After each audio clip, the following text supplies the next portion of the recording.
And we're live, ladies and gentlemen. How you guys doing today? 865 is the episode number we got today. We got a nice special guest on the stream today, KIRK from SPEAKEASY. Gentlemen, boys and girls, it's time for the crypto.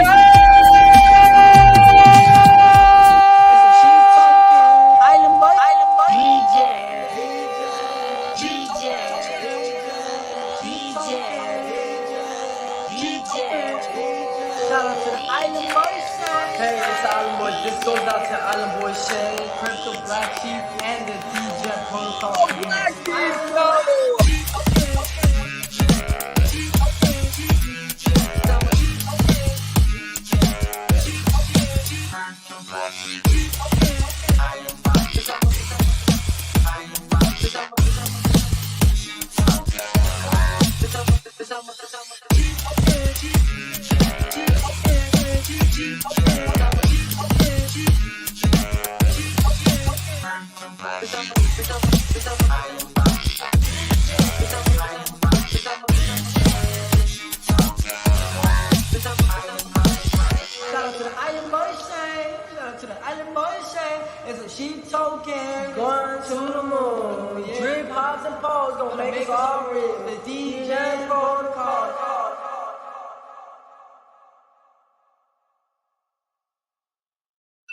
All right, guys. Here we are. We got T-shares in the house. What's going on? KIRK, welcome to the stream. How you doing, hey, man. buddy? Thanks a lot. I appreciate you having me. Hey, no problem. So you're going to tell us about SPEAKEASY, huh? That's my plan. All right. Well, you're welcome to share your screen. You can start whenever you want. Give us give us the rundown. Yeah, let me share a screen real quick here. All righty. Let's see. Can I just do a Brave tab? Yeah. Okay. All right. There we go. All right. Cool. So should I just go into the pitch? Yeah, just go ahead, man. All right. From the top, man. Very cool. Yours. Very cool. Very cool. All right, guys. So thanks for having me, and to everybody out there taking a look. My name's KIRK, and I'm the team lead on the SPEAKEASY project, which is a weekly ROI app on the Binance Smart Chain. And we've got some interesting mechanics at play to try to make the project more sustainable than the typical ROI project that you see. And so I'm going to lay that out for you, and we'll see what you think. Okay. Let me first say that the project came about as a joint project. There's a project called Frostflakes, which you may have heard of, and the dev Jack T. And this is a soft fork of the Frostflakes project. And we took a bunch of mechanics out and put a bunch of new mechanics in. But for anybody that might be familiar with the Frostflakes project, that is the dev on our project. So basically, I'll give you the 35,000 foot view of this. The first thing to know is that the way the project works is that we don't have a native token. We're using BNB in and BNB out. And that's by design. Now you can participate in the protocol without becoming what we call a member and buying an NFT, but you can just be what we call a guest, which is somebody who just makes a deposit and earns off of that. But the whole system is geared around being a member of the protocol and geared around NFTs in a special way. And I'll talk about that after we get through this quick little flow.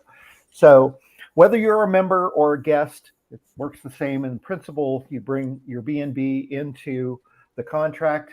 It is then locked. It's a TVL at that point, and it goes into what we call the pot, which is the primary wallet for the contract.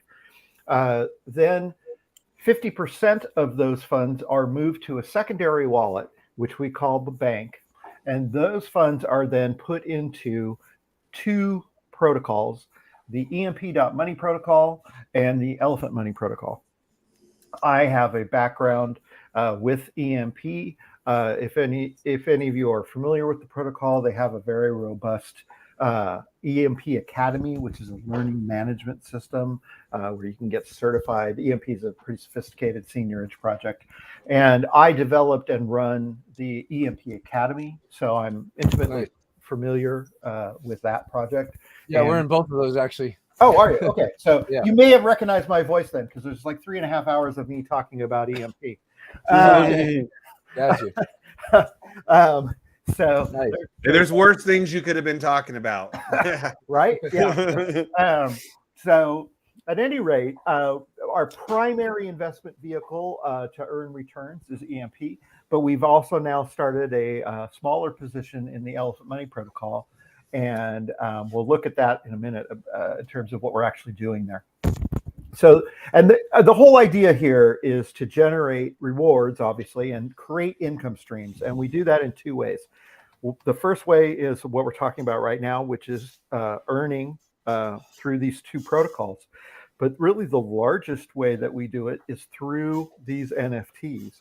And that is what is going to make us more sustainable, is that we're creating these revenue sources, because a lot of times, obviously, with a miner or an ROI DApp, the problem is that if you don't have any external revenue sources, obviously the money has to come from somewhere, and it's usually coming just from the people who got in earlier, and then at some point that has a natural life cycle to it. So we're trying to create some mechanics here that will allow the protocol to last longer.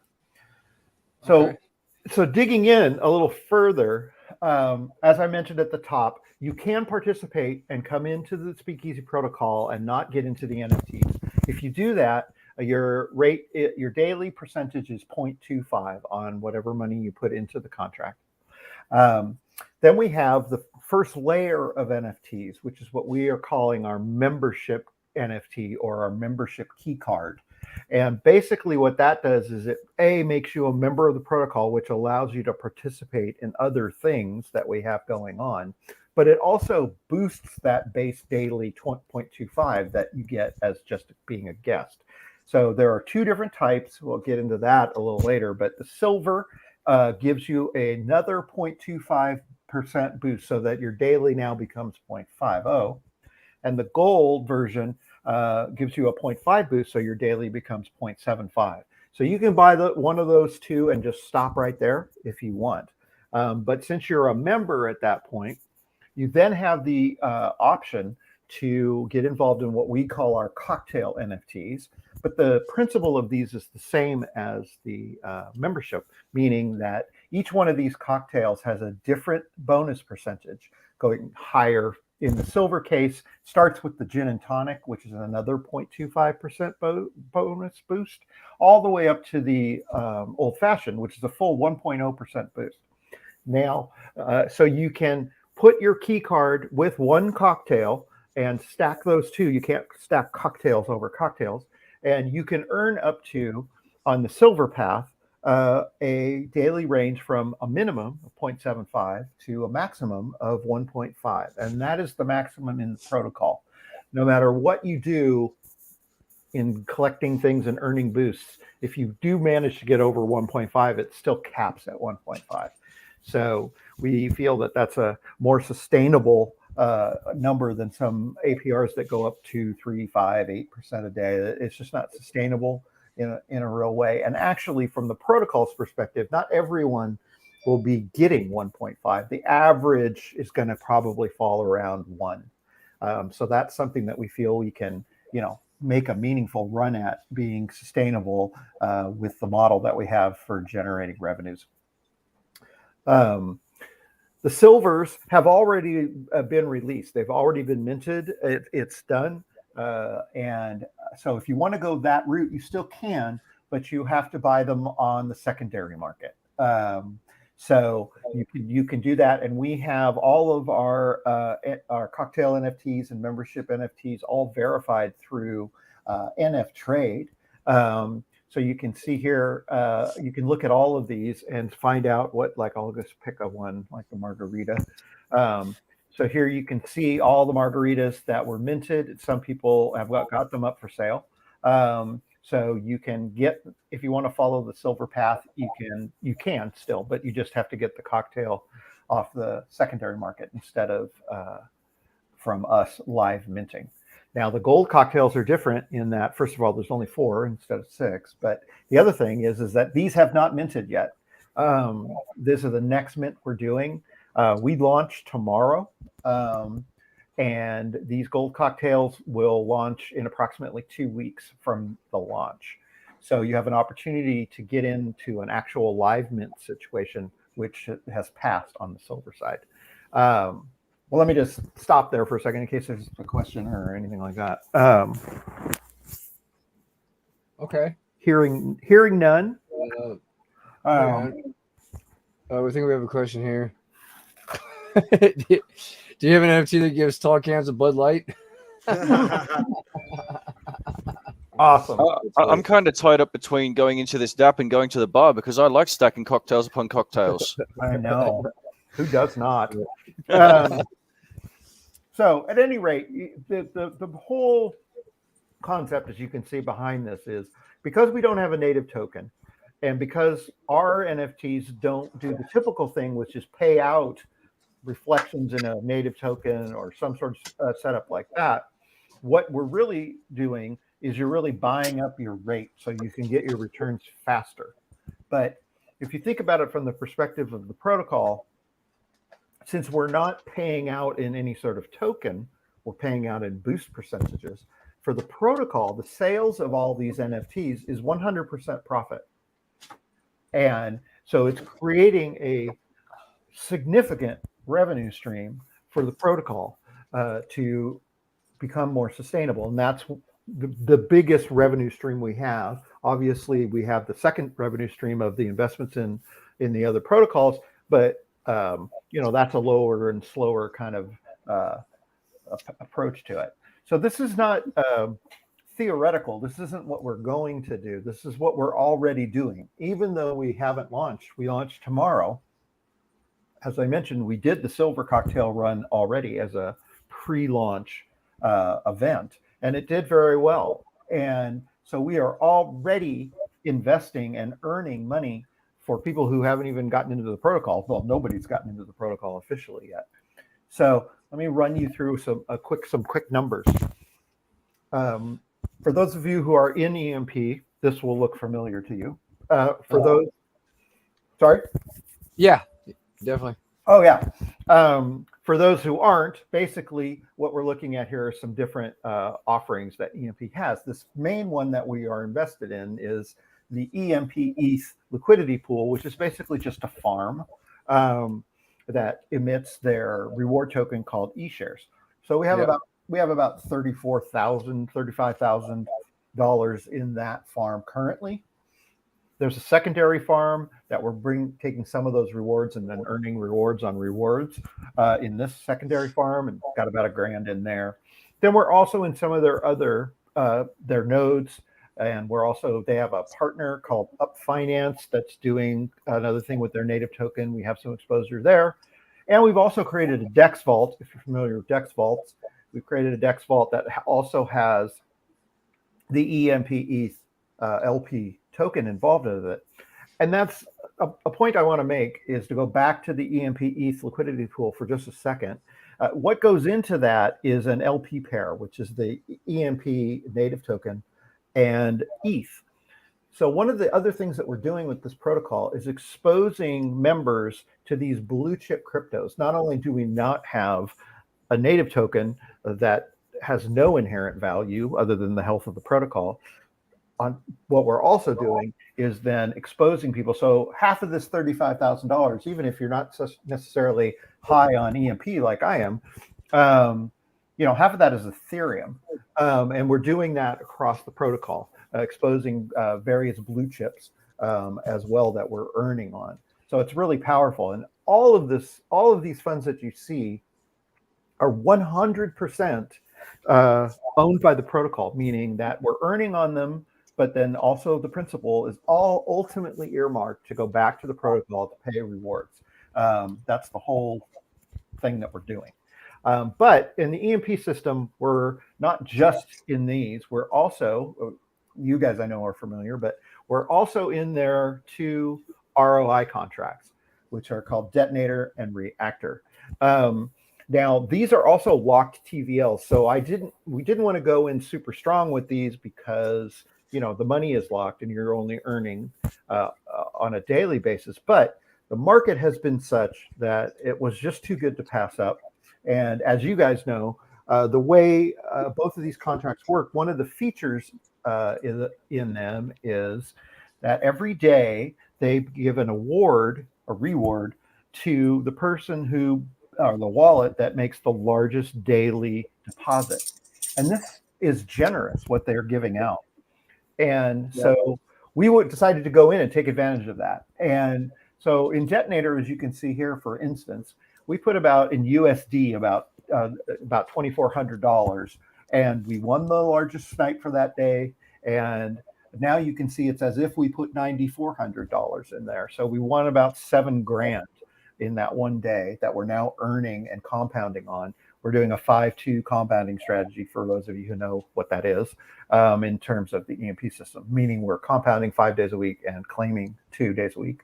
And then similar with Reactor, we only had to put about $1,000 into Reactor to win that day, and won about $7,500. So we have total exposure here of about $3,400 and about $18,000 to show for it.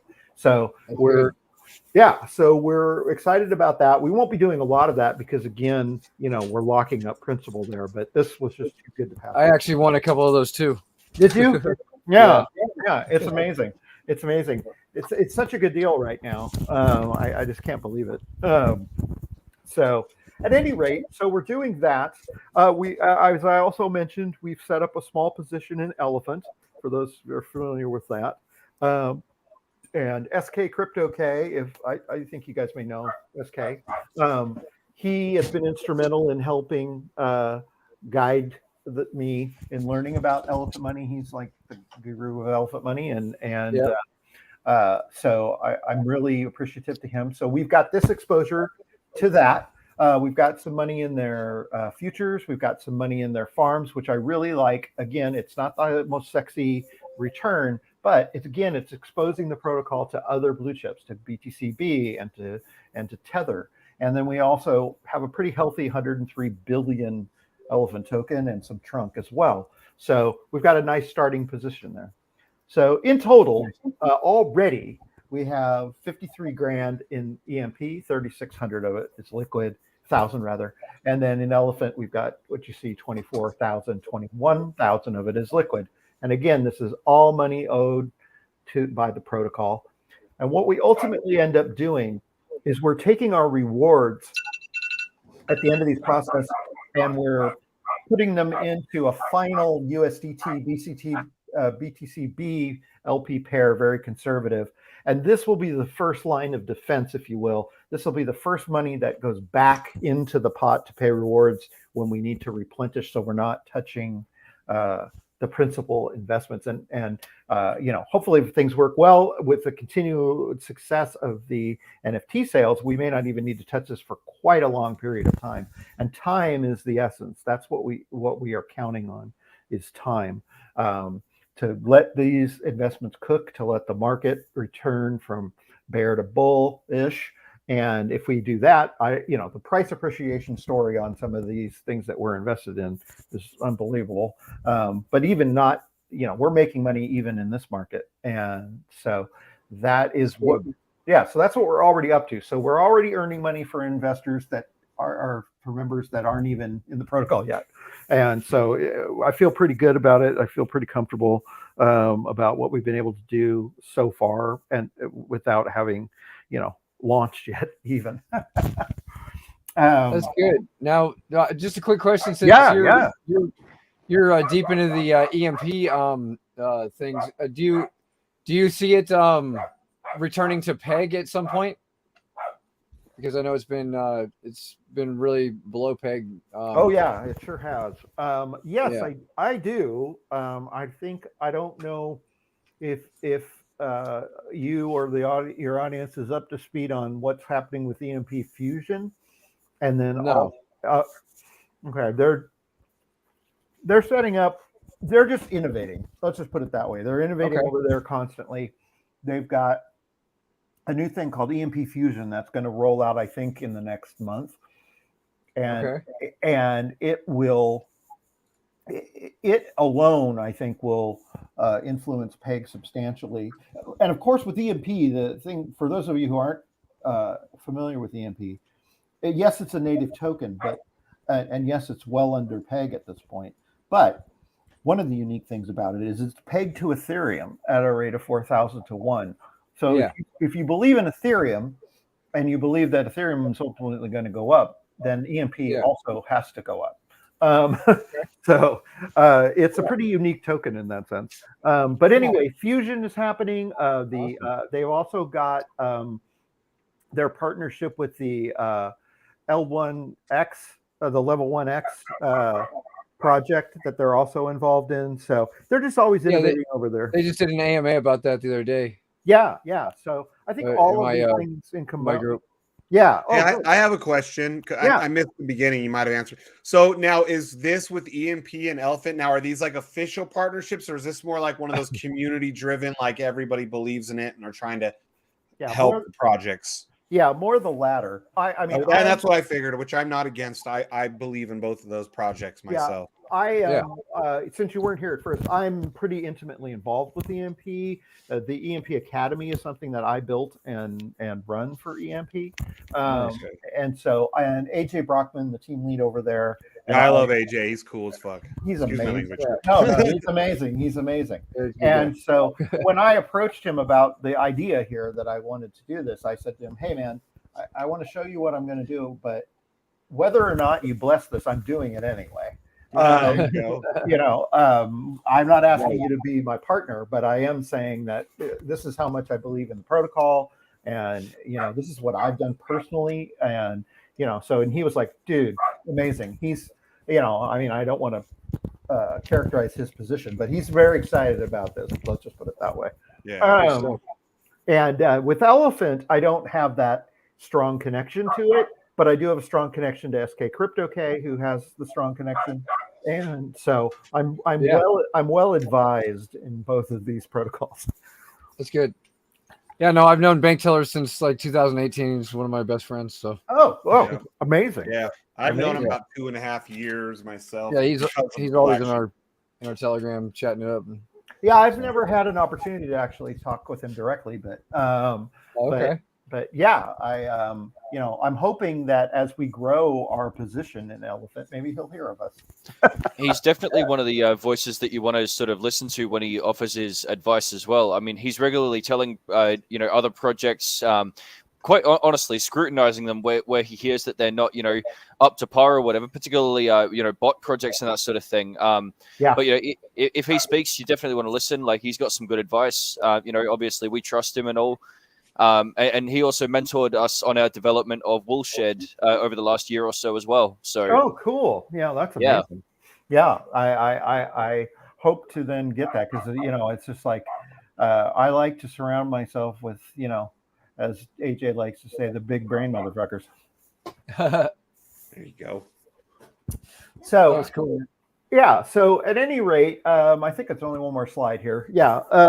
So basically what I've been talking about, this is just the takeaways of it, why we think that we've got a protocol here that can sustain, and the no native token thing is something I believe strongly in for this type of a project. It's so difficult to, on top of trying to manage everything else and be sustainable, the idea of trying to manage a native token and all of the things that come with that, it's just too much. We've got daily APR rates that I think are manageable and realistically possible to sustain. We also, the nature of our protocol is that it is a weekly DApp ROI, not a daily. So you only interact with the contract once a week. So no hyper compounding the hell out of it. And you got it. Exactly. No hyper compounding. And yeah, so just once a week, it literally is, I know a lot of people like to throw around passive income, but it's pretty passive, at a week at a time. We've got weekly claim and max wallet controls that are, helping us as well, drag this out a little more over time, because time is our friend. And kind of with the same thing that you mentioned about the hyper compounding, the other thing that we've done is I say modest referral program, but it's really barely a referral program. And we basically, it's just a thank you for referring somebody. We wanted to get rid of paying people out that have very little The predators yeah. that just shill something and they don't put nothing in and pull all the money out. Yeah, those You're trying guys. to avoid that. Good. Yeah, those guys. So that's good. They're predators.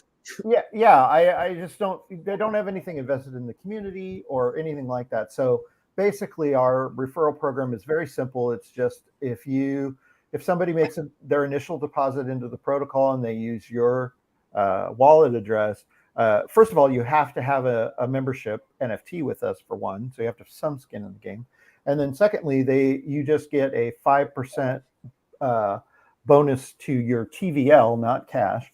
So you have to participate to even get that, and it's just the first deposit only, and you can only do it 25 times. So it's basically just a way to say thank you for referring, and not here's a income stream for you to take advantage of. That's good. I mean, that's to me, that's important. Like, as much as I love being able to hyper compound stuff, I understand too, like, the negative effect on a system when people can do that.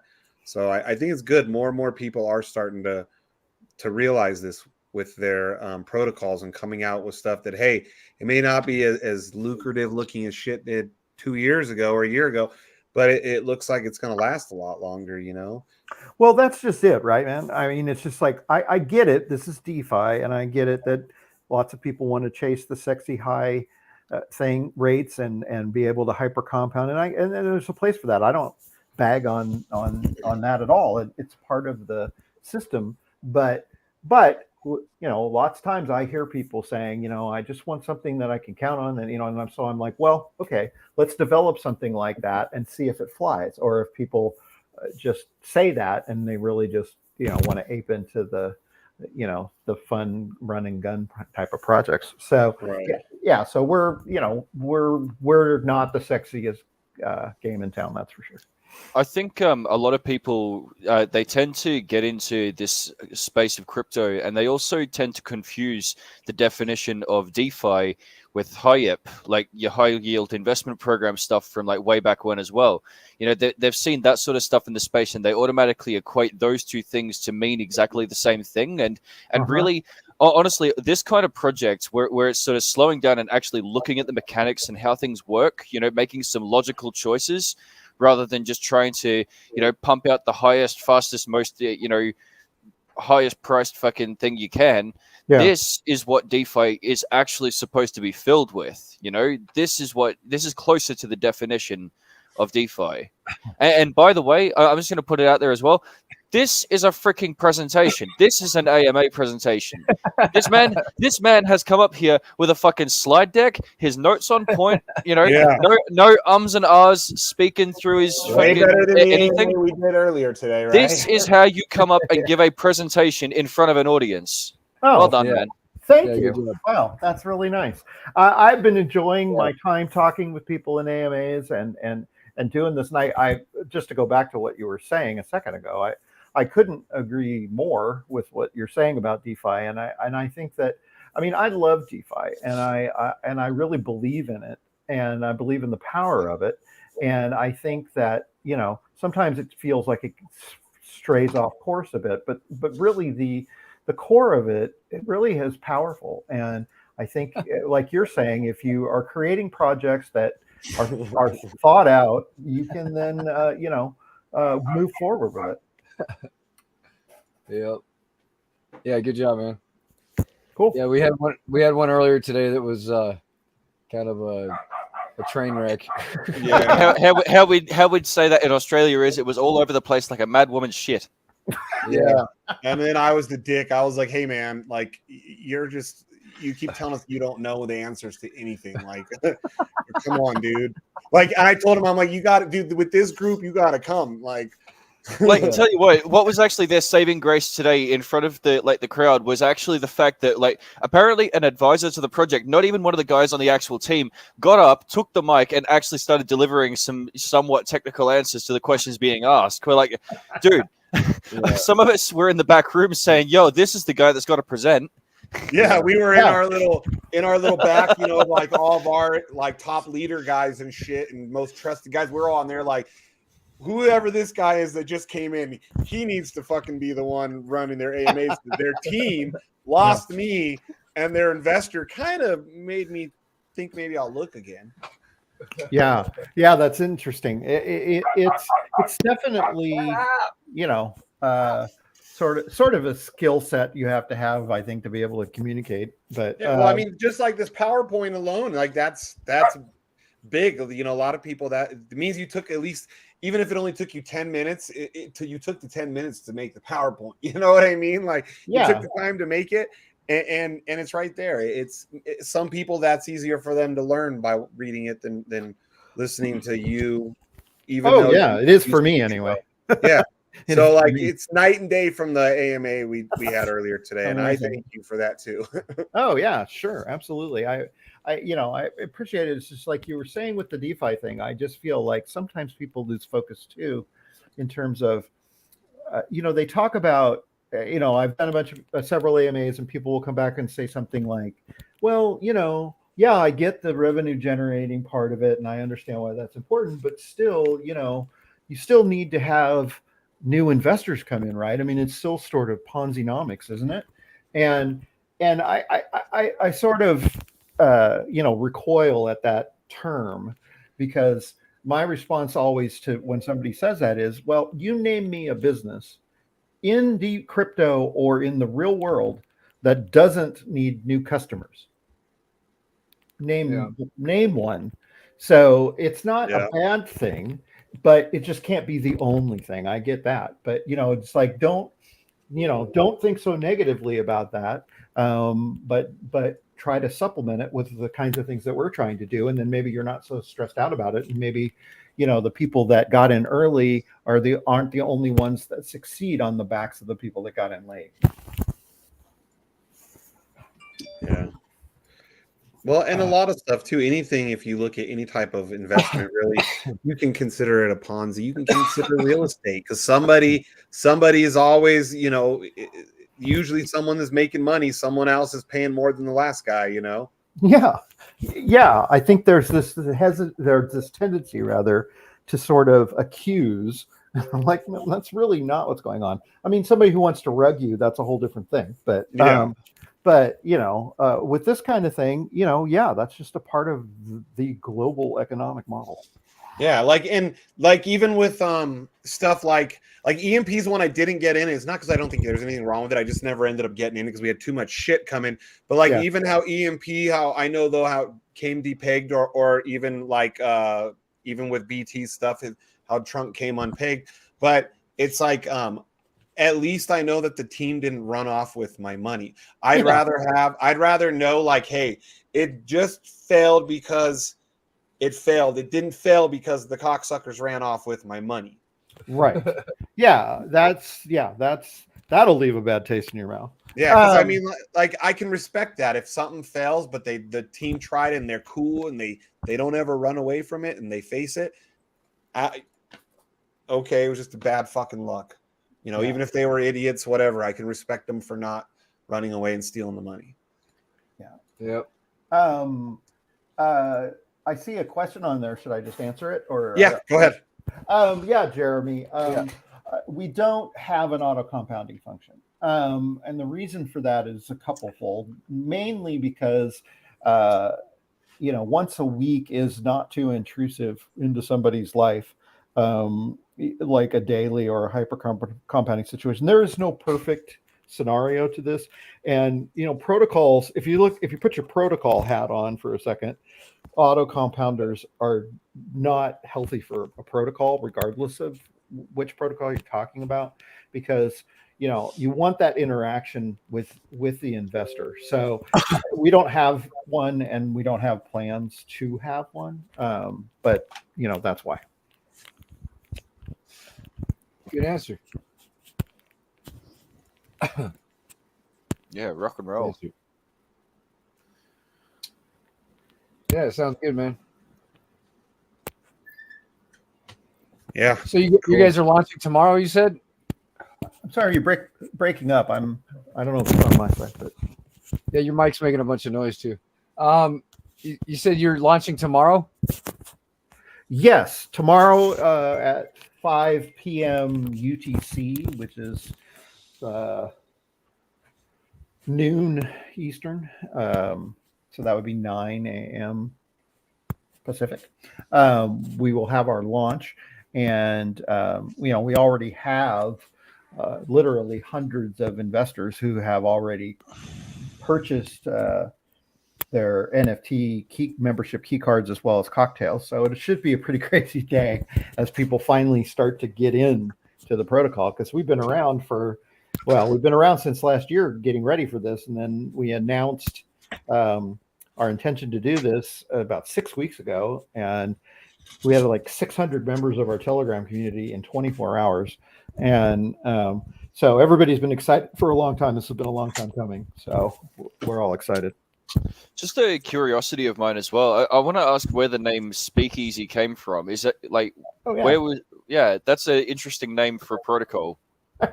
Yeah, I mean, I came up with the concepts of this, and I'm on that part of the side of the development of this. I was looking for something that I thought would be fun and a hook that most people understand. I love a good cocktail, so that was a natural. And so I just thought it would be a fun sort of marketing hook. And there's a lot of things that you can play off of, cocktails being just one of them. So everything, our look and feel, is kind of that bar vibe. And I just also think that speaks to community and being friendly. And, so those were the things that kind of went right. About it. So it's the philosophy behind everything else and the way that you sort of sell the idea to the masses. It's like, I suppose it speaks easily to others. Yeah. Everybody seems to kind of have a chill vibe just coming into talking about it. They're that's like, fantastic. That's cool. So I like that. It's worked out pretty well for us. That's awesome, man. Oh yeah. As I say, like I said, congratulations, Ben. This is like a great presentation. Very informative. I appreciate it. So I don't know.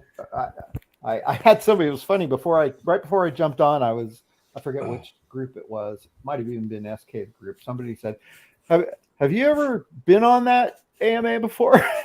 And I said, "No. Why?" And they go, "Well, you bring your gay game." I'm like, "Okay, I'm ready to go." The NFTs aren't available till after launch, right? The ones that are left. Oh, yeah, are all NFTs sold. Only one series of them. If you remember, there's the silver series. Those have been minted, but you can still get them, but you have to get them on the secondary. But the gold series is not been minted yet. So if you want to go down that path, you would get the gold MKC, a membership key card, and that earns you 0.75 a day. And then you will just hang with that for about 2 weeks until we launch the gold cocktails. And then you can live mint one of those yourself. And then you pair it up with the gold key card you already have. Nice. Yeah, Marvin, remember when we went to the dinner in Vegas in last March? It was at that Speakeasy at Capo's. Fun place to go. Yeah, Marvin. Yeah, I don't know if people outside of the U.S. as much know the history of the Speakeasy during Prohibition, but I think now most people know that a Speakeasy is kind of like a cool bar. And like some of them have like secret entrances. Yeah, there's a restaurant in Vegas like that. We last March, a bunch of us met up, and we were probably like 20 people, and we did. It's a speakeasy in Vegas. With same thing, like you knock on the door, and then off to the side, I already knew because I'd been there. Off to the side, the guy opens the door, and he sounds like an old mobster, and he's like, "What do you want?" or whatever, and you tell him you got reservations, and then he closes it, and then this door opens up that you didn't even see. Yeah, I went to one in New York City once, and the gimmick was you went into a phone booth, and they had a phone booth. They where the door opened where the phone booth was like against the wall. Yeah, and you had to punch a number into this phone, and it would open the door. That's cool. Yeah, it was pretty cool. I can't remember the name of that place. But So I suppose that sort of keeps the people out there that are just sort of out there to dawdle, like especially if you're offering a boutique or sort of like professional experience behind the door as well, Yeah, and the other thing I remembered now too is the weird thing it was inside of a shop that was a hot dog store, like just a hot dog, and that had nothing to do with the bar. It was you could just go in there and buy a hot dog in New York, like you can get a slice of pizza. But the phone booth was actually like a real set up, like a real speakeasy. Yeah, it was pretty cool. So yeah, those are the kind of fun things that we want to do. Nice. Somebody asked, I saw too, where can you get the gold MKC? I don't know if I put links in the chat or how that works with you guys, but there is a URL that you can go to and mint it right now. The MKCs can be minted anytime.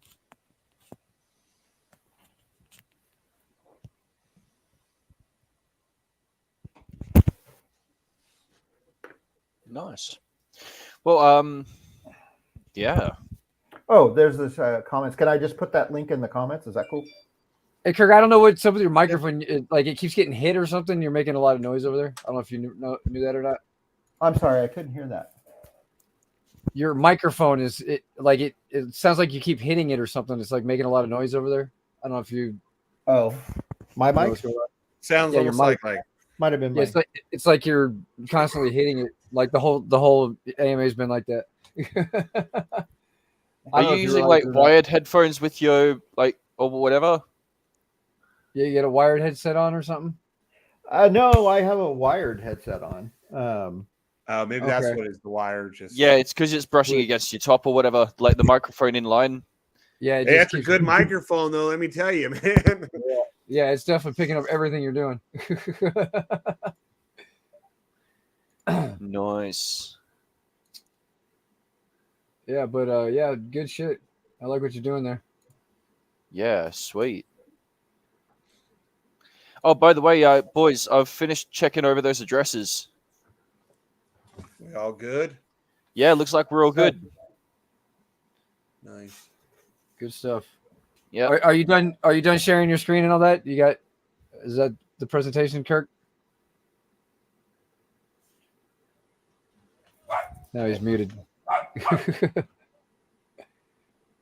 You're muted, Kirk, if you can hear me.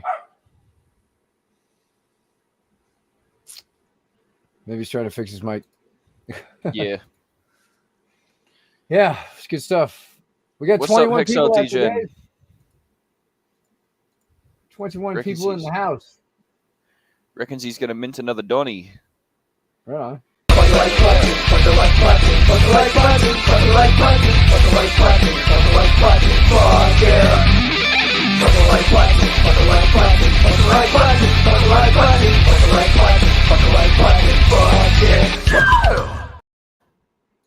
Yeah. He's all, fuck these guys. My mic is great. That's probably what happened. Maybe he got a phone call or something. He's probably doing it from his phone. Yeah. Maybe he got a phone call or something. That'll disconnect people too. I know I do a lot of the AMA stuff from my phone. Just pop in the earbuds and away you go. Oh, when you're Twitter pating? Yeah, that, Twitter pating. See that's like a perfect Australian word because you hear it and you go, what the fuck is that supposed to mean?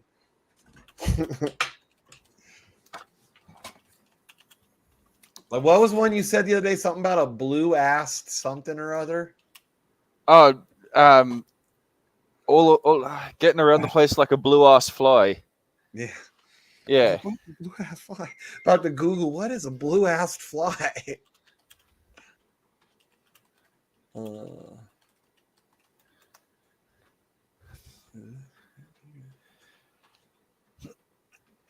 A blue ass fly. I don't know.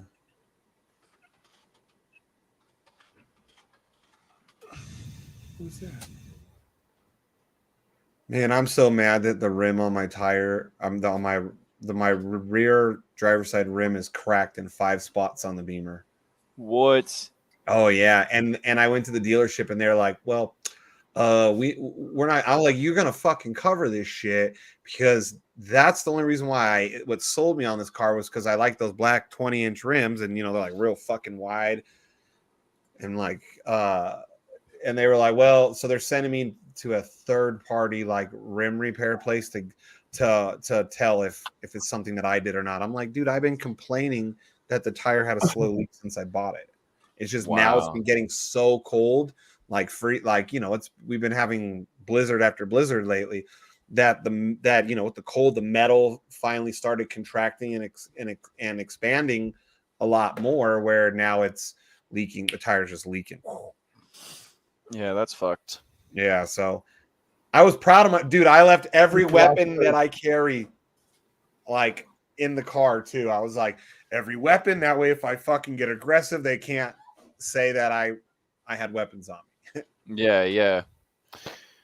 Bloody yeah, I'm just about ready to pull this trigger whenever, I guess. Speaking of weapons. Terrible choice of words there. Average reward per average on average it's been like $5 a month. Yeah, 10%. Yeah, something like that.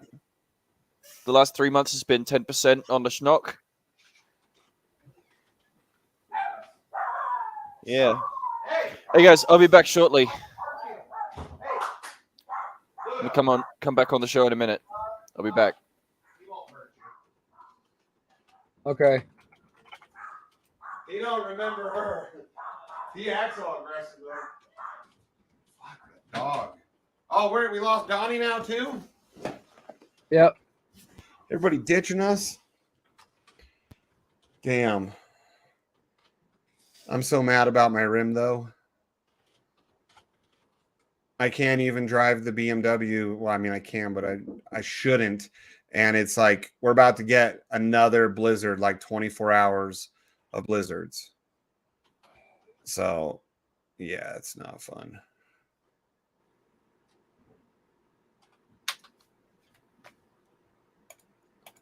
Yep. I wonder if you guys are going to get rain again this weekend. I don't know. We'll see.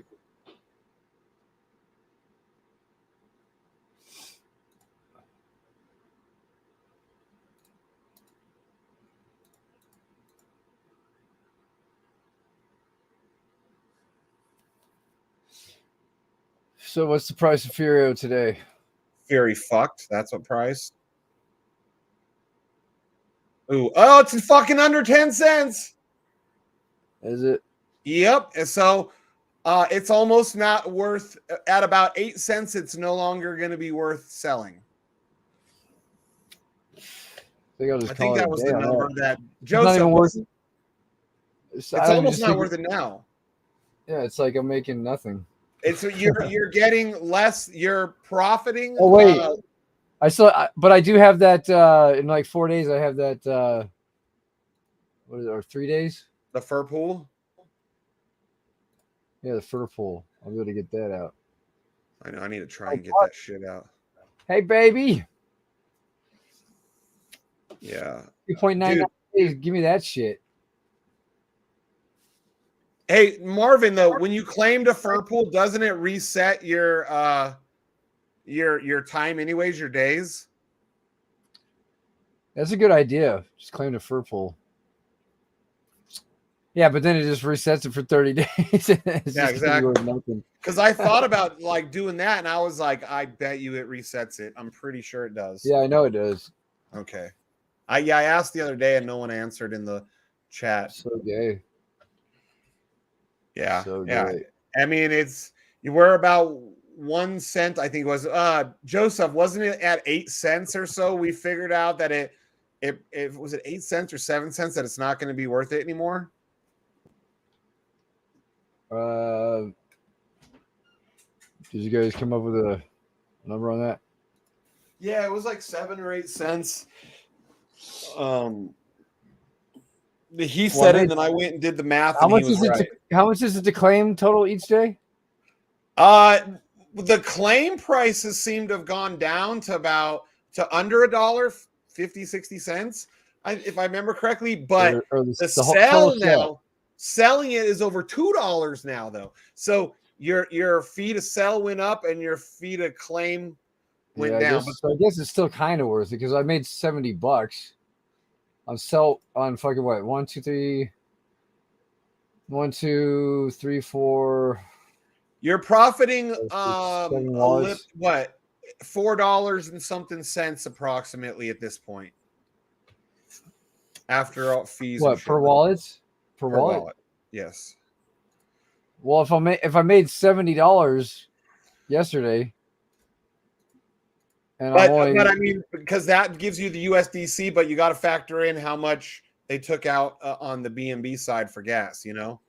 yeah, which is Because what because right for now 7 wallets times how much to claim and sell total. yeah. So it looks like right now a max wallet before the fees is putting $6.67. 50, $60 altogether. Yeah, you probably are profiting about maybe 50-ish. I would guess without doing math. Well, how many accounts do you have? I have 7 wallets. 7 wallets, and figure about $2.50 to $3 per day per wallet is your fees. So even if you go on the low end, $2.50 times 7. Whoa, those birds came close. Yeah. Yeah, it's almost to where it's not worth it. Yeah. Almost. I'll just do it the next few days, get my fur pull, and then just call it a wrap on this. Yeah, I know. Yeah, dude. Fucking Right. great. Make sure that you take off the approval too. Yeah. Take away all permissions. So I guess we lost KIRK, but so Cat, people were saying is doing the same shit now, where they were draining people's accounts, just like I don't fucking know. BSCX did. It's just one person saying it, but I don't know.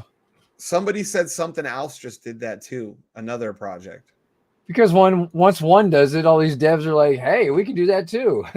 Right? Yeah, that looks easy. Yeah, right. Easy money. Then you have the fucking that kind of rug going on. Dude, my neighbor is outside painting looks like the doors. He's got like this 1960 something Mustang. He's been working on it for like, I don't know, probably 2 years or more. And it's 40 degrees outside, and they're out there fucking looks like primering it. Like, I'm not even a painter, and I know that paint doesn't fucking stick as well when in this weather. Right. And dummies. Car's probably gonna be sick when he's done with it, though. Those are the only kind of Mustangs I like, the really old ones from like the 60s. But that's the epitome of when they were designed for women.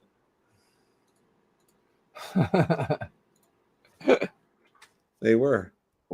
I think somebody else, they were like, I thought Shane was joking. I'm like, no, even PCM will tell you like that was the original women design. Yeah, it was designed for women to have like a sports car, American. That's why they only had that small V8, that little like what was it, a 289? Basically like a V6. Oh yeah. A V6. It was a heavy ass car with this tiny V8. It was like you might as well just had a V6 in it. Right. But style wise, they're one of the cooler looking cars from the 60s, in my opinion.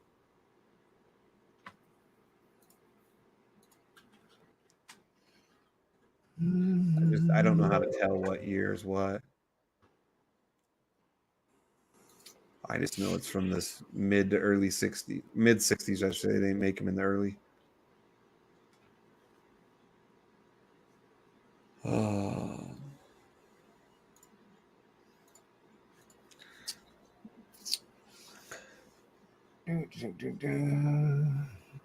Fury fucked.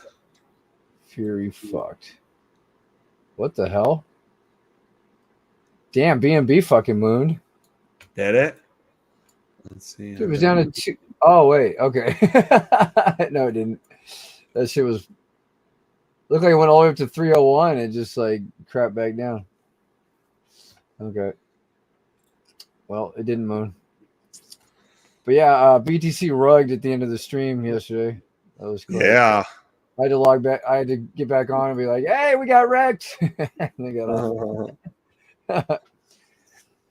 Yeah, that was a big fucking candle. Yeah, I was thinking, damn, that looks like a good short opportunity, and whammo. Didn't even get a chance. Yeah. Crazy. Yeah, well, that was not a good one.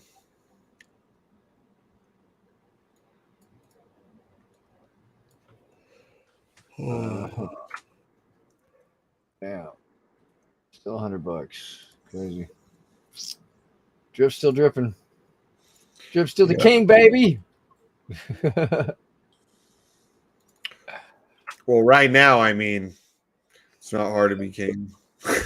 Right. Yeah, there's nothing out there. What up, Donnie? You're back. Yeah, said to drop the kids off at the pool. Oh, okay. Nice. He had a bugger off. Had a good bugger in. Yep. Went and stood in the corner while I did it. So the dude's painting looks like the trunk, the hood, and both the doors. He's using fucking interior wall paint or what? I wouldn't be. I mean, I'm not. I'm just guessing their names are probably Julio and Jose. I'm just saying. Latex.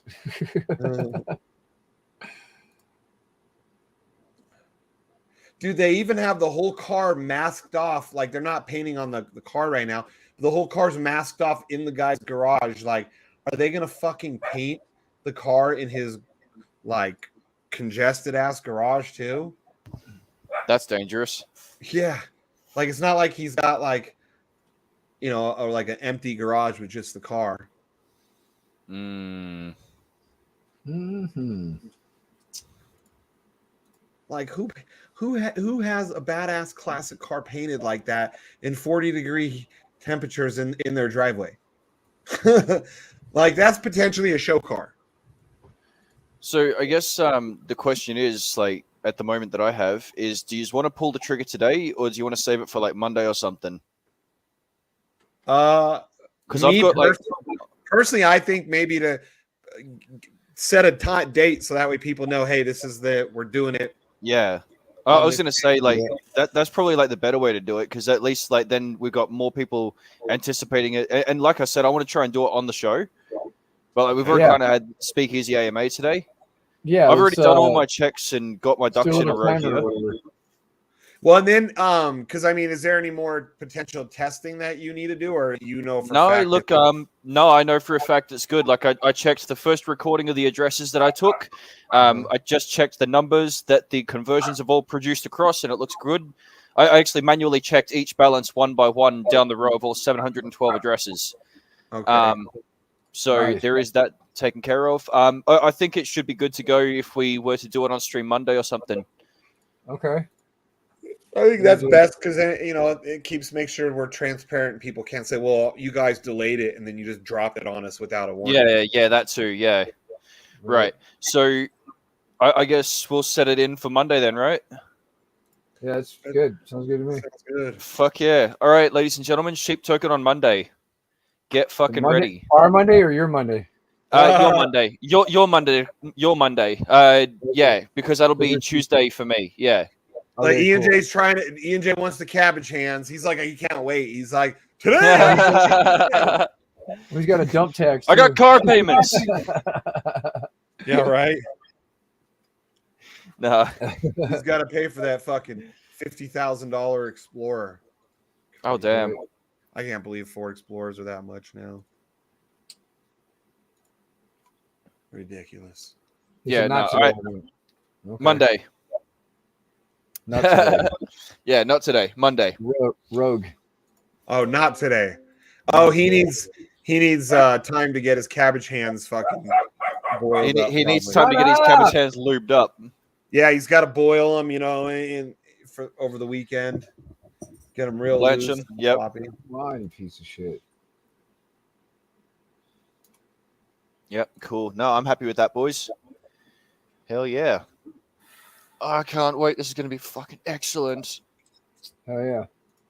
And then do you have an idea of how much longer after that will be ready for the rest of the ecosystem? Well, like I said, I've already created the time lock part. I'm still just sort of trying to scheme up a rewards idea for it that works properly. So, I mean, I shouldn't imagine too long. My days are pretty much filled with just innovate for whichever project I choose at this stage. So it'll be back into the swing of like on the daily, jump in, share my screen, let's make something cool for us. Nice. Yep. Do it. It's exactly why I built a team around me, is so that way those guys take care of the front end and the social medias of my own stuff that I'm doing, and in the meantime, I just get to keep inventing contracts and cool shit for people. So whether it's Degens or strong hands or fucking whoever else asks and pay me a good handful for, yep. So no, I don't imagine it'll be too long at all, Shane. We got two very good hot shit ideas in half-coded form at this stage. And, we can bring them both to production very darn quickly if we needed to. Like one of them, we've actually got fully tested. The only reason that we're really not sort of pressing on it is literally because of the fucking, the state of ROI applications. And the fact is we'd get fucking wiped with competition at the moment. So...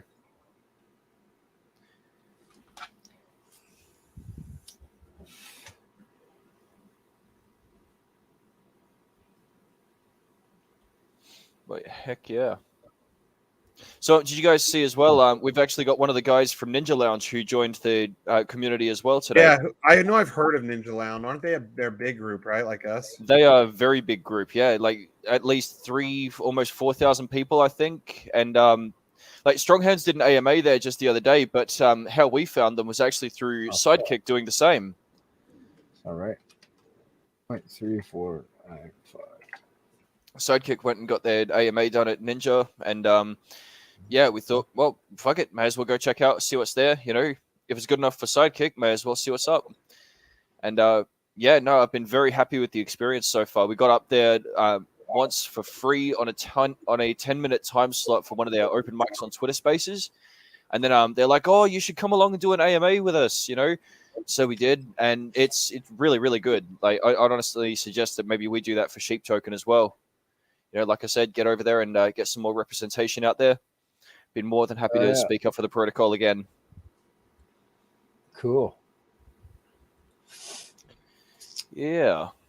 Yeah. Yeah. Well, guys, I'm going to keep on going then. But you guys have yourselves a good day, and yeah. Cool, man. Talk to you later. Cool. All right, Donnie. Love you, man. You two boys. Peace. Peace. Cool. That's good. I mean, you guys heard it here first. We should have that out Monday. We should have that NGE. Finally, Sheep Token will be back. Back. Yep. And all those people that have been wanting to dump it, bye. Yep. We don't need you anyways. Yep. Dump away because you got a fat fucking dump tax.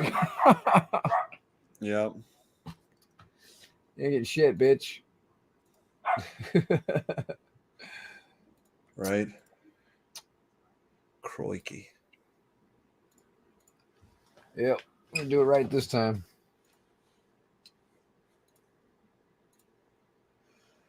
Crikey. Oh wow. Now the dumbasses got the paint all over the driveway. I can see they're trying to clean it up. Holy shit. That's funny. It looks like they actually spilled the actual, like not overspray, like they actually like spilled the fucking paint. Man, I called that one. That wasn't a good idea. I didn't even think of that aspect. Oh man. Well, you get your shit painted professionally in a paint booth, folks. Oh yeah, he's pulling out acetoner now or something and dumping it on it, trying to get it off. Ding dongs. Trying to save money on your paint.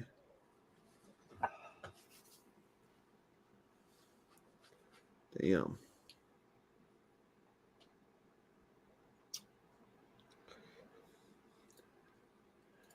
Oh man, I'm just still so pissed off about that rim on the car. Oh, you hit your rim? My rim is cracked in 5 spots, dude. Oh wow. On the Beamer, and it had to have been like that since I bought it, because it had a slow leak that's been getting worse and worse and worse.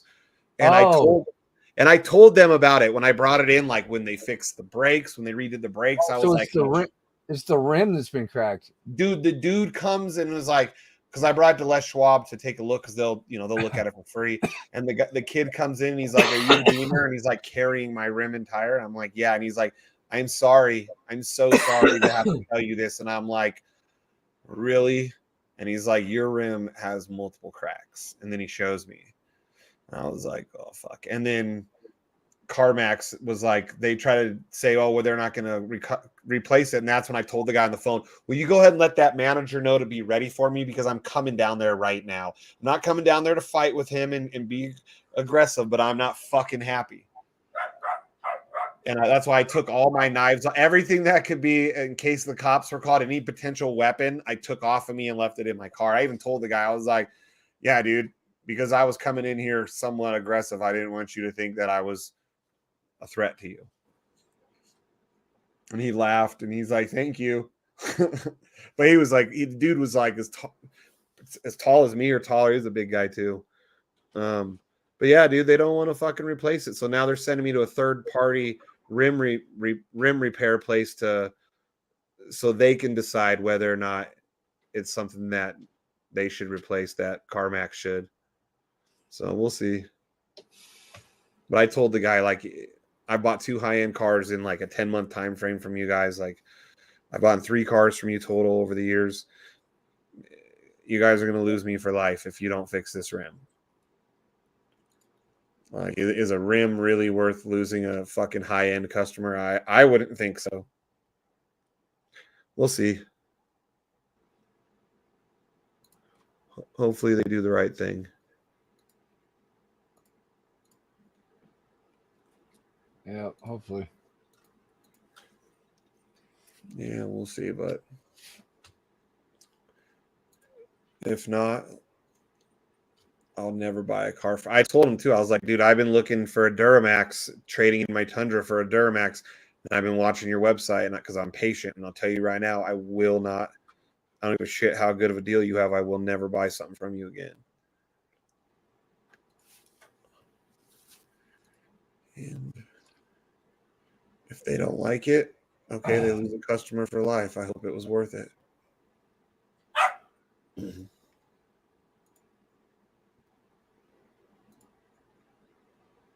It's not like I bought fucking some Hyundai from them and I think that they owe me the world. I bought 2 high-end cars and I just want them to fix what was clearly damaged when I bought the car.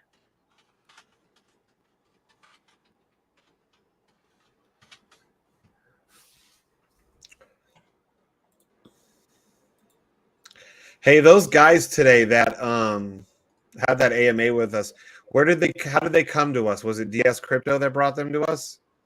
Yes, of course. Okay, because he was like talking very positive about it. Rolls. Yeah, yeah. Jesus Christ, man, we need some pizza rolls. People always think this isn't my real voice. It is. So many people think that voice is attached to this filter. I'm like, nope. Nope, that's your mic's popping. Well, it's because I'm popping and locking over here, buddy. DS Crypto style. Popping. As soon as I start doing that voice, it starts popping. Fucking DS. No, it's been popping for a minute. I just forgot to tell you. Oh, Well, I'm still blaming DS.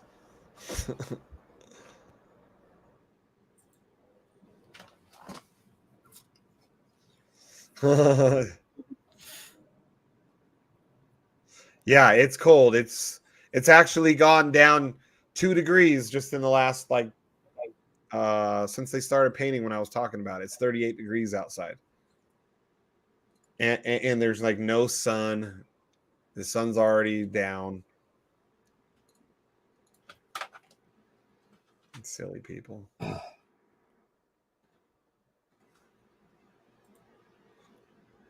It's like cold.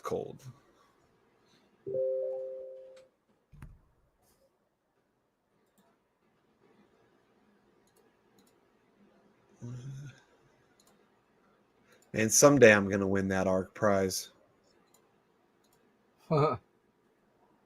Probably not. No. Who won it today? I don't know. He posted the address though. Okay. So whoever's ends with 1D4. Not me. Over $1,600.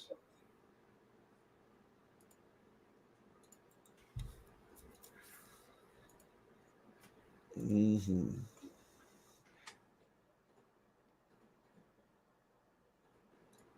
I have the NFT, so we were competing with the NFT people as well as the people that keep that $250 of bond in the foundation. Yeah.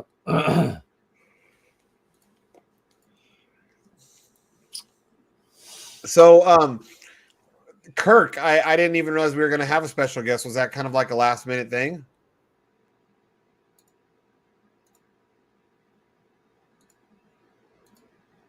What? That KIRK guy, was that like a last minute thing for him to be on the show? Because I didn't No, it was. know. We set it up yesterday.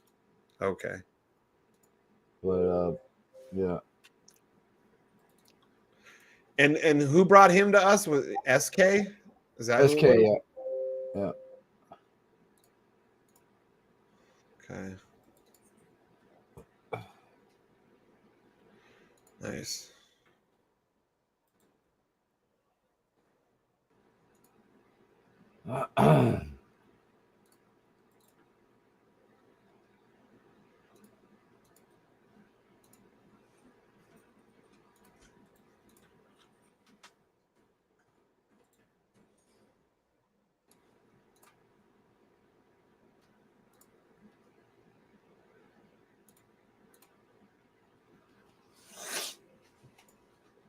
Come on, MetaMask.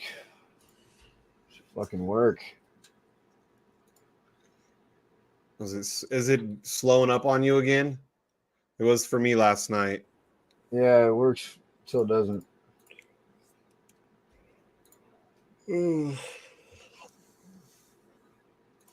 Yeah.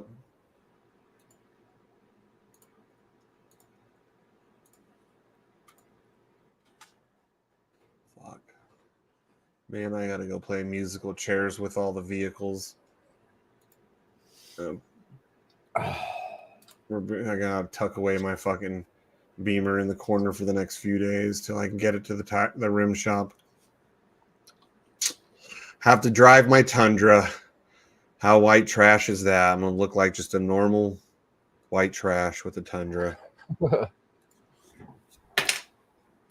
Don't get me wrong, my Tundra's not. There's nothing wrong with it. It's not fucked up in any way. But I mean, I'm gonna get used to driving nicer luxury. The Tundra just doesn't seem as cool anymore. Holy shit.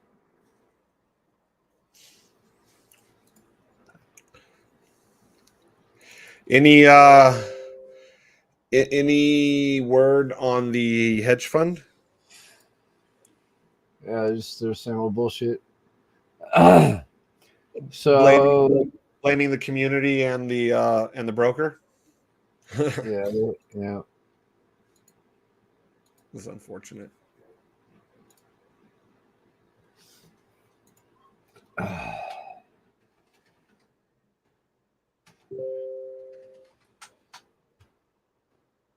68.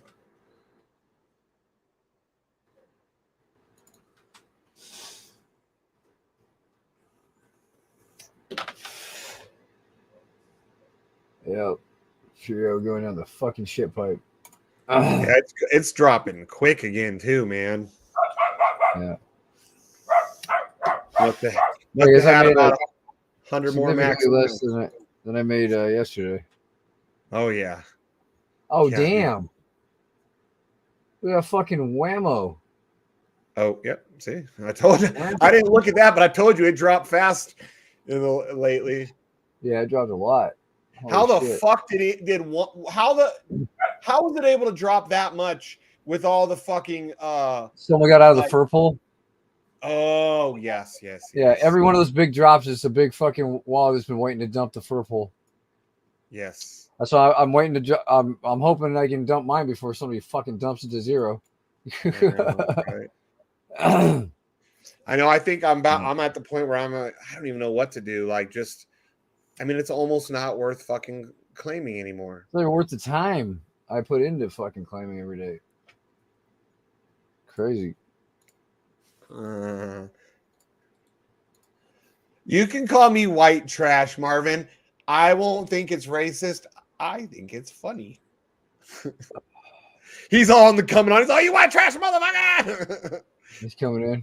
What up, dude? What's up? What up? Yeah, I give you black folks around here to call me white trash. It's not racist. It's funny. No, you're upper trash. Upper white trash. Look, he's such a liberal, he won't even say it. He's like, you're upper trash. Just say it white trash. It's okay. He thinks it's a trick. Like, this is a trick. Man, I wanted to go outside and smoke a cigar. Finally got warm enough to even to go out there at this time of day. Is you guys have been are all the mountains around around LA still covered in snow? I saw a picture of Yeah. that. I'm in about all the ones around here are still covered. Well, at least yesterday I haven't looked out the window. I've never seen a picture like that where you see the whole LA skyline and then the mountains behind it are just all covered in snow. Yep. And meanwhile, fucking E&J was over there in the little armpit of California. They didn't even get no damn rain.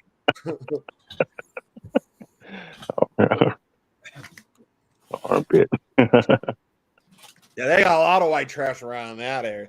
When you go east of San Diego, there's a lot of like white supremacist style racist groups in them parts. Yeah. I won't stay in that part of California unless they have to. Right. That's not around that Salton Sea and all that shit. Yep, exactly. Out that direction and around the Salton Sea, there's like groups of I don't know if they're what they are technically, skinheads or whatever, something along those lines of shitbaggery. There's a lot of them out there. Funny, Ian J didn't even know. I asked him. He said, "What are you talking about?" I was like, "No, I know for a fact they're out there." I knew someone who lived around them and was like, "What the fuck?" I mean, yeah, if you're gonna do it, let's say, look, ain't nobody gonna fuck with you there because she ain't no reason to go there. Yeah, exactly.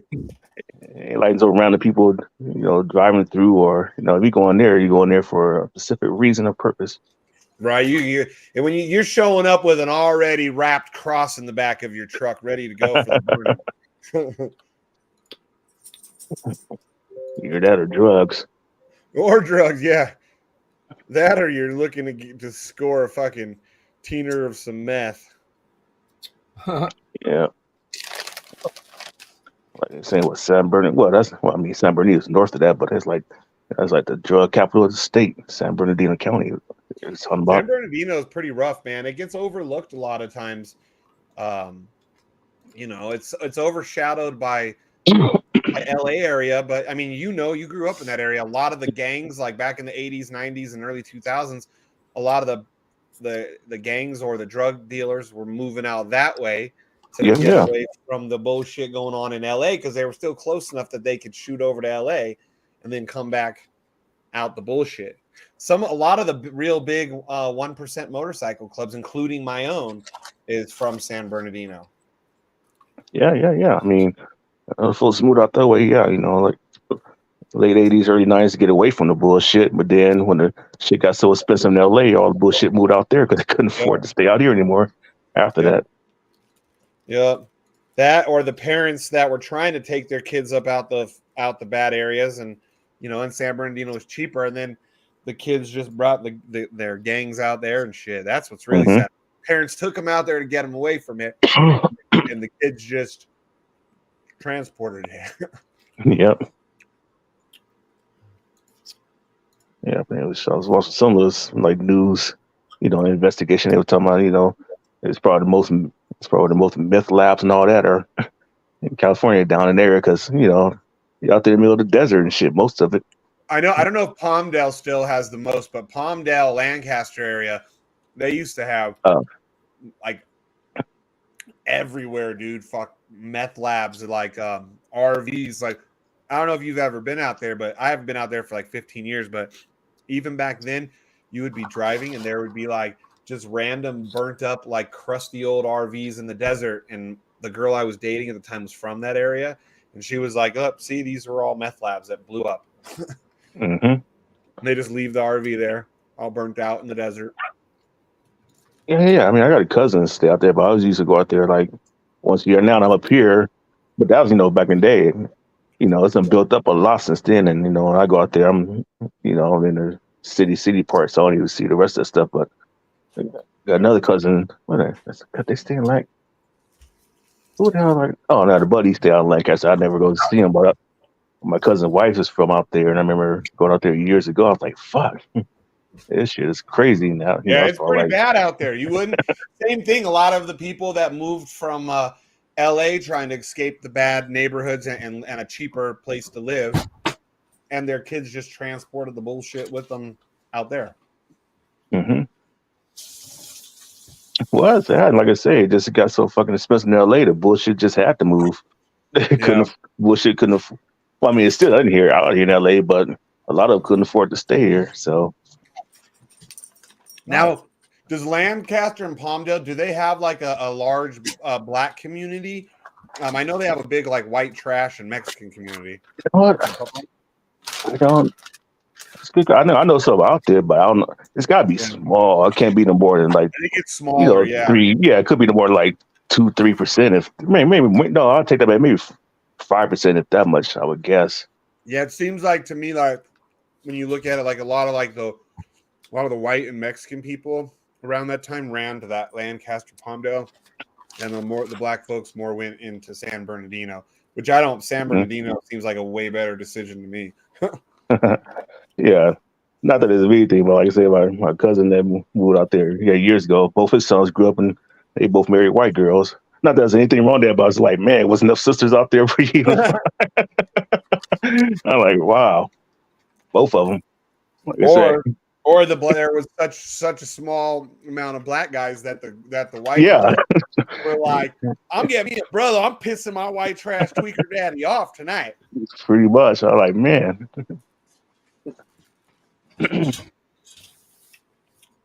But I avoid that part. I mean, I avoid California in general, but like especially like that whole like the Inland Empire and yeah. That's right here. So I know here all the damn snow, all the people like fucking Sunbird, bounces are fucking blocked off. People trapped up there. You can't get back home because of all that damn snow. It's like I was like, man, that's crazy. Yeah, crazy to hear that they were having blizzards in Southern California, even in the mountains of Southern California. I mean, you get good snow, sometimes on those higher mountains, but blizzards is not something you hear often. I'll never remember hearing about a blizzard, and I've been here all my life, and even the mountains. Not that I go out to the mountains, but at least I don't remember hearing it on the news. Yeah, so. I mean, I don't remember ever hearing the words Southern California and blizzard in the same sentence. Global warming. Yeah. Mm-hmm. A global warmed all over Southern California. Yeah. Yeah. It's crazy though, man. Bad winter, but hopefully the good thing is that California and Nevada, we needed the water really, really bad. Yeah, bro, that's So literally a drop in the bucket, though. yeah, but hopefully all the hopefully they fill up all your your reservoirs and shit and the lakes. Hopefully, Yeah. like especially like Vegas, like Lake Mead needs that water bad. Mm-hmm. So Yeah. That's we'll what you see, see. man. Yeah, But I was shut up the story out of Salt Lake. Utah, that mud is drying up. You're talking about it's gonna be, empty for another 5, 10 years. what, Salt Lake? Yeah, Salt Lake done drastically shrunk. And you can't even be able to call it Salt Lake anymore. Ain't gonna be no lake there. Yeah, see the last year I didn't go to Salt Lake at all, but a couple years before that, I would go usually at least once a year for motorcycle club shit. But I never was around the lake to see how big or small it is. But I do know that when you're heading to Reno on the 80, the lake is way out there, and you can tell it used to be like Mm-hmm. right up to the 80, you know? Yeah, it's like Lake Mead. It's just like, I mean, But if that goes away, I mean, it's not like it's not gonna affect them as harshly as because they don't get their water from that place. well, it's not the water. They talk about more about all the salt and chemicals down underneath there getting exposed and all that dust storm. It's going to be like the air quality is going to go to shit there now because all that. Oh, yeah, because they already do. They have huge salt mines or whatever already around there. Where the salt, like where the salt flats are, the Bonneville salt flats are right next to the lake. Yeah, but all the stuff that was in the soil and all the underneath there now that's dried up just going to I get didn't think blown about up. that aspect. That Yeah. makes sense. Still ain't as bad as all that lithium for your California EVs that's kicking up in our state. That's fine. That's whatever the lithium is doing is still 10 times less than what all damn fossil fuels have done. So No way. It's killing. It's three. Our groundwater around those mines is poisoned for a minimum of 300 years, and I'm not exaggerating. You can look it up. Here in Nevada, the only mine in America, and downwind, 300 years, the groundwater is destroyed from the lithium mines. mm-hmm. And they want to open one, another one, but right now, apparently on 10 acres of where this other second lithium mine was going to go, they found it's only on 10 acres in the whole world, some weed, right? It's like, I don't know, like tumbleweed, whatever, some fucking weed. But that weed right now is stopping them from being able to start that mine in Nevada, which is good. This is the one time that hippies are like over exaggerating on something that I think is a good idea. Is good, That's about to say, I don't want tree hugger all of a sudden. well, I don't want any more lithium mines in my state personally. I mean, I wouldn't even want them in California, and I don't care much for California. But I wouldn't want it there because one, I know that what's downwind from California, Nevada, and like that's why I think Johnny Blaze is a lot of times he's on my side with this argument because his state is downwind from Nevada, and like all their small communities over there, they're getting poisoned and their really? their water. A lot of their land is becoming unfarmable. There's all this shit that people don't talk about when they talk about the EVs. They don't talk about all the shit just for mining and the cobalt, which they don't do here. They do that a lot, I think, mostly in Africa, is the cobalt mines. But like the cobalt mines, they do it like what blood diamonds are, right? Where they literally enslave the African folks and they well, so the cobalt mines, they do just like the blood diamonds mines, where they're forcing these poor people to basically into slave labor to mine this cobalt. And you better not get caught stealing, or they think you steal because they kill your ass. You know, Right. pretty brutal, dude. Like those groups of people are brutal, and I think they do it to their own people. Not that it makes any better if it's not your own people, but like to like do that to your own people, like enslave them and force them into such shitty conditions in such a modern world. Yeah. But I mean, it is what it is. It's when there's money to be made, there's going to be shitbags that take advantage of people, right? Yeah. Even south of us, they were doing it over limes, dude. When I was last place I bartended, it was Cabo Wabo, so we had a lot of limes. It's Mexican. And a case of limes when I was working there went from like $30 a case to something like $150 a case, because the cartels started realizing, hey, there's more money right now in these limes than the other shit. Huh. Yeah, it was nuts, dude. They were killing people at the lime farmers. They were killing them and taking their farms and shit. And excuse me, and we had to be really careful with the amount of limes we used. Like, we didn't just automatically put a lime on every fucking margarita unless somebody asked for it. It was that bad. Same shit though, you know. It's unfortunate. There's money to be made. People are gonna take advantage of the lower class. Mm-hmm. But I mean, I'm not against EVs. I'm just against people selling it as it's so green. It's not. That my cars aren't green. EVs aren't green. They're just different evils. Pick and Well, choose. I mean, but you can argue that at least it's halfway. At least you're only polluting on the building side, not on the driving side. With your car, you polluting making the car, and you polluting driving the car. So you polluting on both ends. These EVs, you only polluting on one end. No, you're polluting off also when they end up in the landfills, because they're just starting now. But then you're polluting with ice cars, and when they go and they get crushed and. Nah, not the same. I mean, they don't have all the heavy metals and shit. Like I said, that's just temporary because, like I said, and did you know pretty soon it's going to be cheaper to recycle those batteries at a certain point. They need to recycle all that material.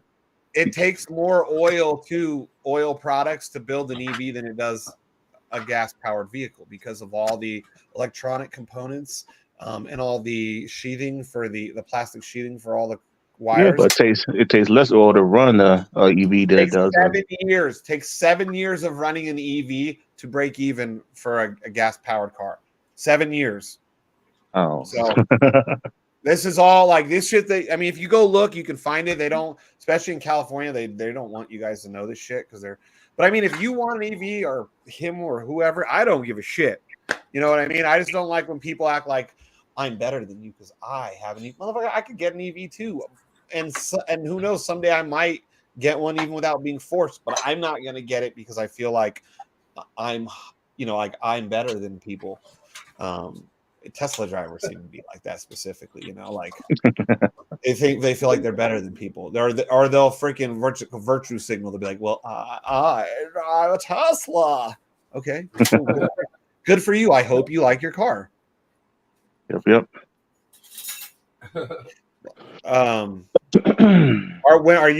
Are you planning on going full EV before you have to? My wife, she's looking at a Tesla. We test drove one a couple months ago. It was nice. A little too. The X was fine, but the Y is. It was fine. The Y is like the smaller, like the more common one, right? Yeah, it's a small SUV one. I mean, it was cool. I mean, that bad boy had get up. So yeah, they do. We might go ahead and get one because she needs. Well, she doesn't need a car. Well, yeah, I guess she does because damn, her car is 2016, mine is 2014. But we're like, yeah, we might put in for one of those.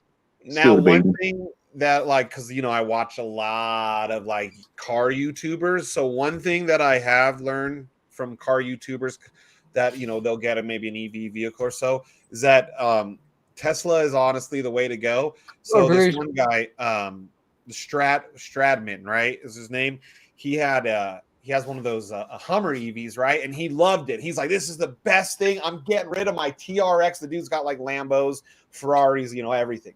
And he's like, I'm getting rid of my TRX because this EV Hummer is just so freaking sick, right? So Oh, is that it's Street Speed 70717 or whatever?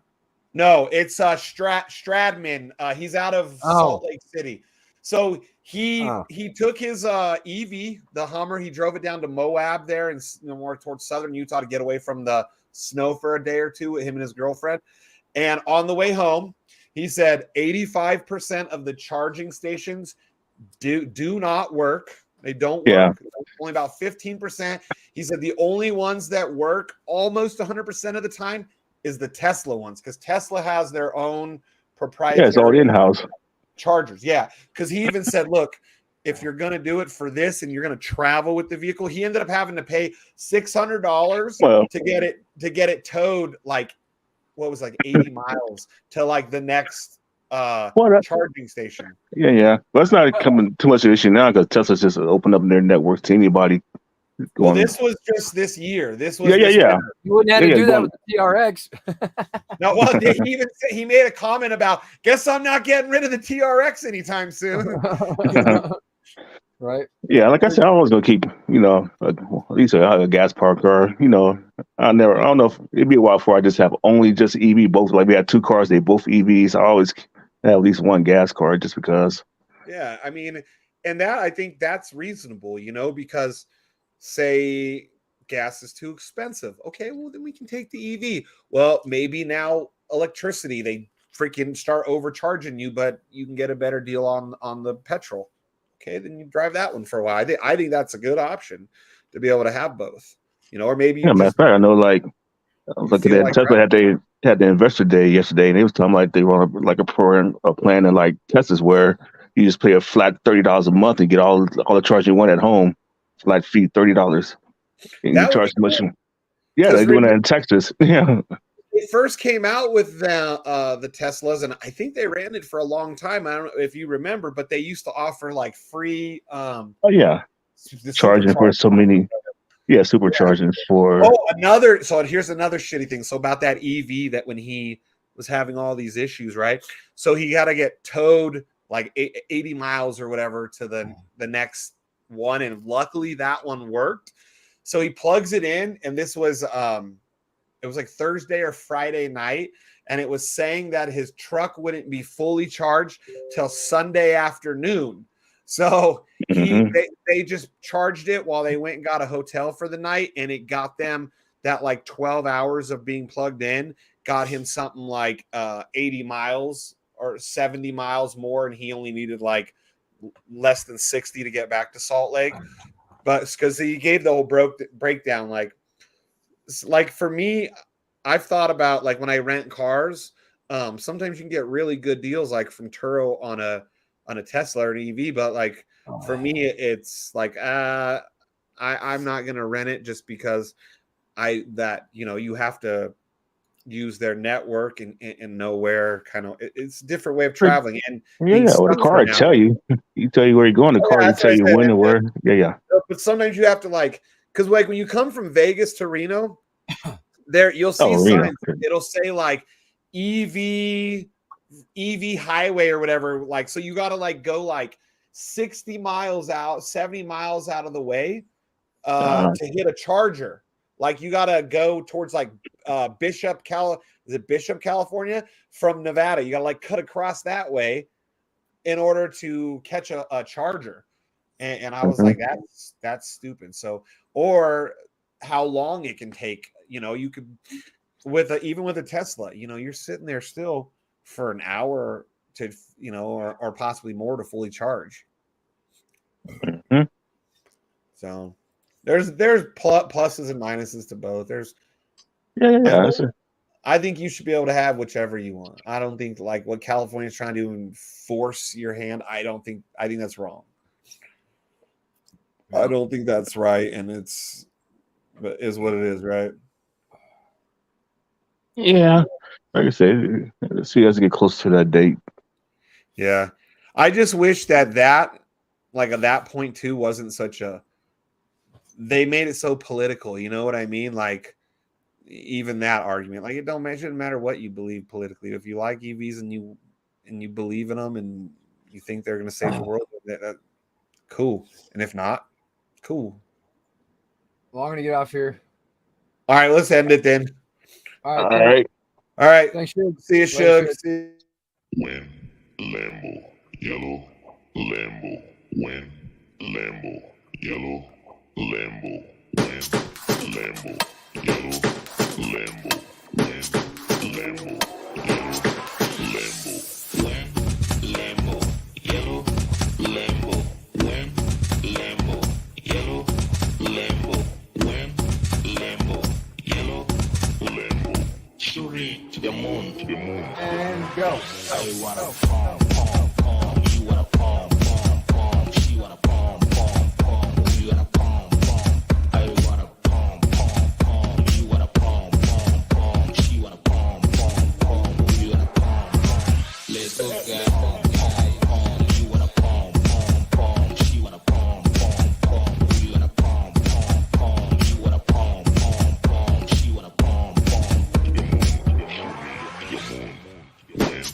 Lambo, yellow, Lambo, win, Lambo, yellow, Lambo. I wanna pom pom pom. You wanna pom pom pom. She wanna pom pom pom. We wanna pom pom. Let's go get pom pom pom. You wanna pom pom pom. She wanna pom pom pom. We wanna pom pom pom. 2, 3, play.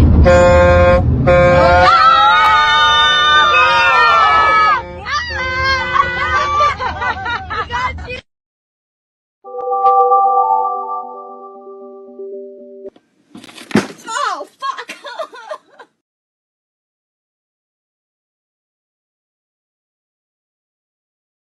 Shouldn't have been talking shit.